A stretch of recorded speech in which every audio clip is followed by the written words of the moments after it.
Well, hello, everybody. Happy New Year. This is the first time I've been able to leave a recording for the new year. Happy 2021. I know so many, by the way, this is Diane Covington. I know so many of us are just glad to have 2020 over. But, I will tell you, the year 2020 had a lot of milestones, but I'm wondering, what if you could focus on all the great things that came out of 2021 or 2020? The fact that maybe you learned how to do a virtual session. Maybe you really upped your game in customer service. Maybe you reached out to people and started developing clientele in a completely different way. Maybe you became better at asking for referrals, or maybe just your product knowledge became stronger. So I do want to ask you a question. What happens when you expect something to have a certain outcome?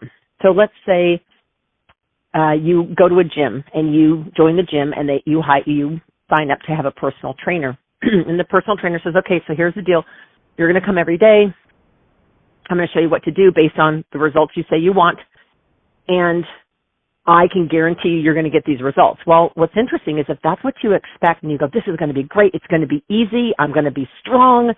But if you say things like, it's going to be hard, I don't want to do this, what you tell your brain is so incredibly, incredibly powerful. So I want to share with you, this is actually a true story.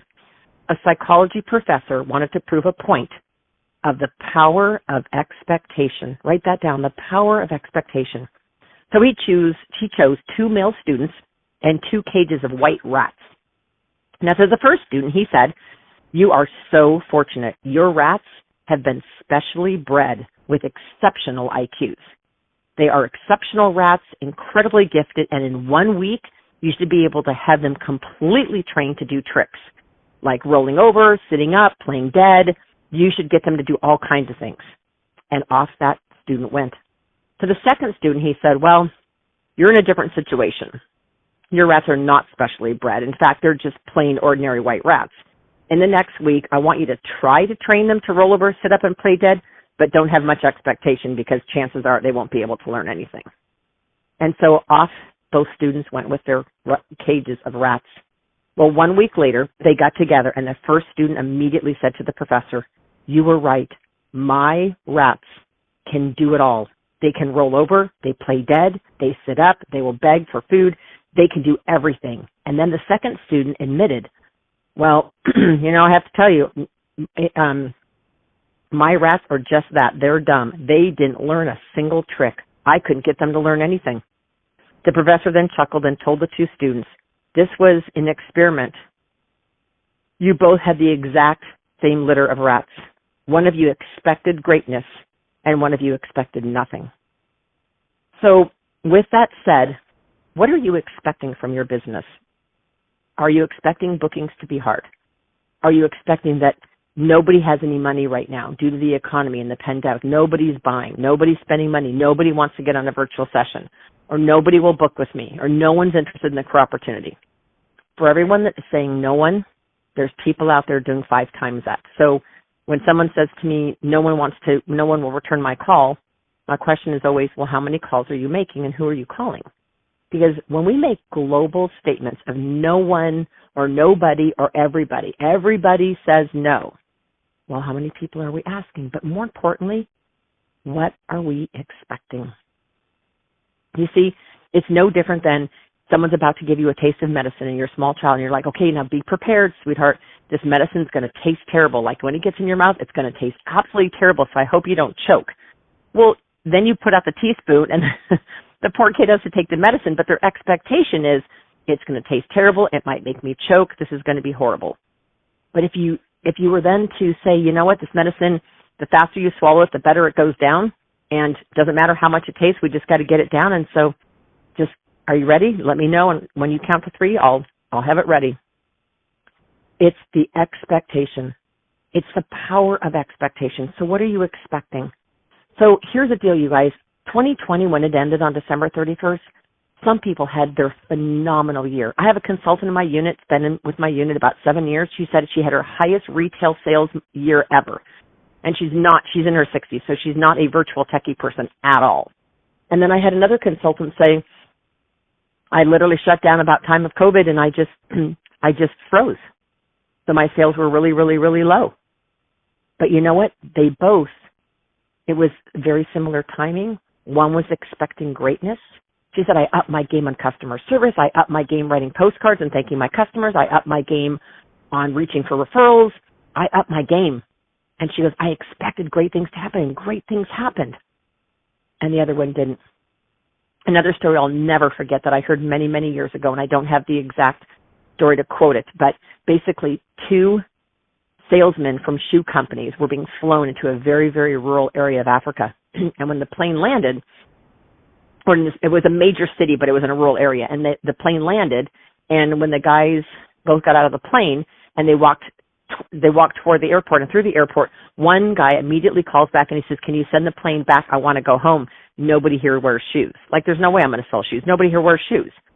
And the other salesman radioed back home and he says, can you triple my shipment? The market here is incredible. Everybody here needs shoes. Again, it's all about the power of expectation. So I just wanted to leave you with that. It's a short, simple message today, but do you know how powerful that is? So I want to close with one last story, and this was a personal story of mine. Several years ago, it was probably, I'm going to say 14 years ago or so, or 12 years ago, I really wanted to earn the top director trip. We'd never earned one before, and it was a Greek cruise, and I'd always wanted to go on a Greek cruise, and I just really, really wanted to go. So I crunched the numbers, and in order for us to earn the trip, and I really want you to take the story to heart, because this goes to show you about the power of expectation. In order for us to earn the trip, we had to do 61,000 wholesale in a month. Well, we'd never done 61,000 wholesale. We'd done like 30,000, maybe 31,000 wholesale, but never 61,000 wholesale.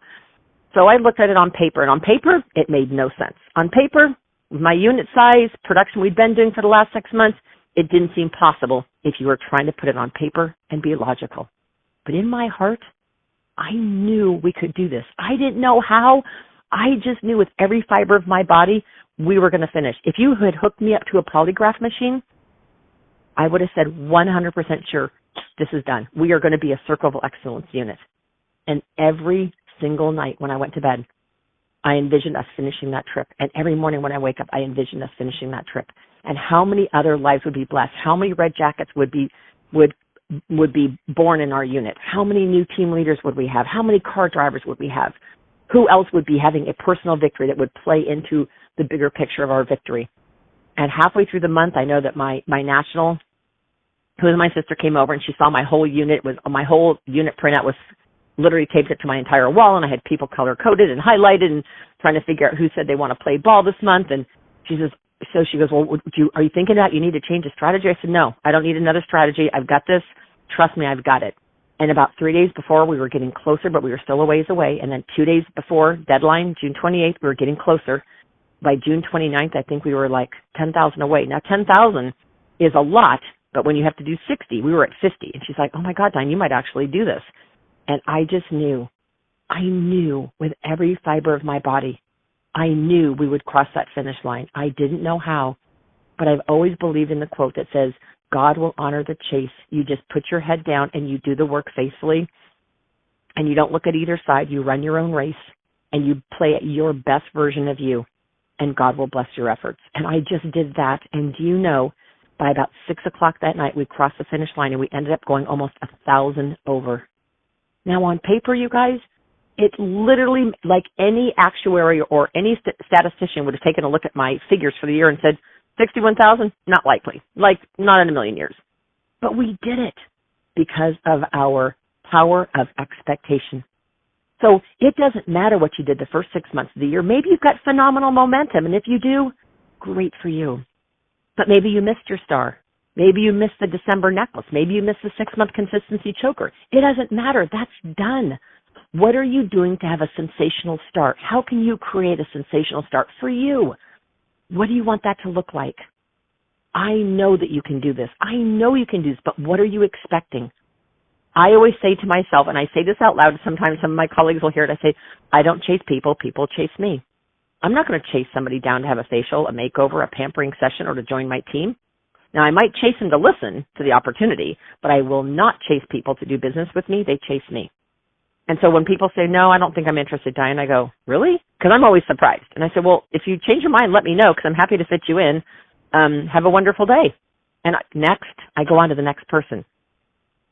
So do those no's hurt? A little bit, but you know what? Not really, because in the big scheme of life, it might be that she's just having a bad day. But just know that no matter what it is that you want, you can have anything you want if you want it bad enough and you're expecting greatness. So remember, you guys, the power of expectation. What do you want your January to look like? Come January 31st, doesn't matter what you've done before. What do you want your January to look like? Do you want to be on target for those beautiful new earrings, the 3-month consistency? And what about this month's earrings? Do you want to be on target and be the first elite team leader in your unit? Oh my gosh, it's so fun to be the first of something. What do you want to do? What do you want to do this month? Anything you want is possible. So you guys, thanks for calling into Quantum Leap, and have a blessed Wednesday. Bye-bye.